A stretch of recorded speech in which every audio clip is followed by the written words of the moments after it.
এই তোমরা কই আমার কাছে আইও না কা পিছে না থাকবা সবাই পিছে তাও আমার পিছে তাও মাথাটা দেয়া যায় আর কিছু নেই জানা যায় মাথাটা আছে এই আইল্যান্ডের নাম কি সালমান কও এই আইল্যান্ডের নাম দনফানো দনফানু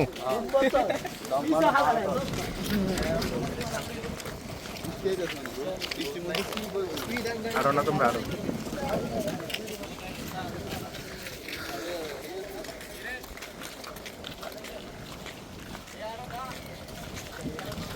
সবাই সামনে আমি একটু পিছে বৃষ্টি আসতেছে হালকা করে এই যে আমার গ্রুপ সব এটি আমার গ্রুপ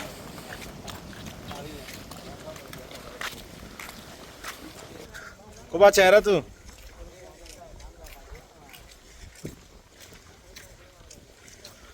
একটা লোকাল ইসল্যান্ড দমফানু রিসোর্টের নামও তো কেমন কেমন যেন লাগে এই যে সবাই চলে গেল অন্যদিকে আমি চলে গেলাম আরেক দিকে আপনাদেরকে একটু ঘুরে দেখাবো যে আইল্যান্ড বা গ্রাম দেখতে কিরকম বা কতটা সুন্দর এটা হচ্ছে দ্বীপের জেটি ঘাট যেটা বলে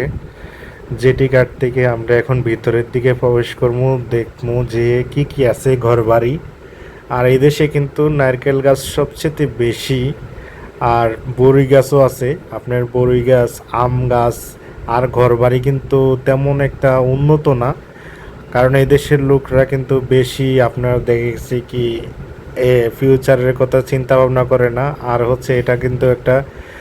খাবারের একটা গাছ আপনার যেই আমরা কাঁঠাল গাছের মতো যেটা বলি মালদ্বীপের ভাষায় বলে বাম্বি খেউ আর ইংলিশে যেটা বলে ব্রেড ফ্রুট গাছ আর এটা হচ্ছে বড়ই গাছ আর এই যে ঘরবাড়ি দেখতেছেন না সবগুলোতে কিন্তু মানুষ বসবাস করে আর আইল্যান্ডের এটা হচ্ছে একটা ফুটবল খেলার মাঠ এখানে আইল্যান্ডের সবাই কিন্তু ফুটবল খেলে আর এই যে দেখা যাইতেছে যে ছোট ছোট মনে করেন যে স্কুটার তারপর হচ্ছে আপনার গাড়ি ঘোড়া কিন্তু তেমন একটা বেশি নাই যত এটা একটা লোকাল দ্বীপ আর এ হচ্ছে মনে করেন যে বিচ এটাও একটা বিচ কিন্তু চতুর্পাশেই কিন্তু বিচ তারপরে মনে করেন যে আর এটা হচ্ছে মনে করেন যে একটা স্কুলের মতো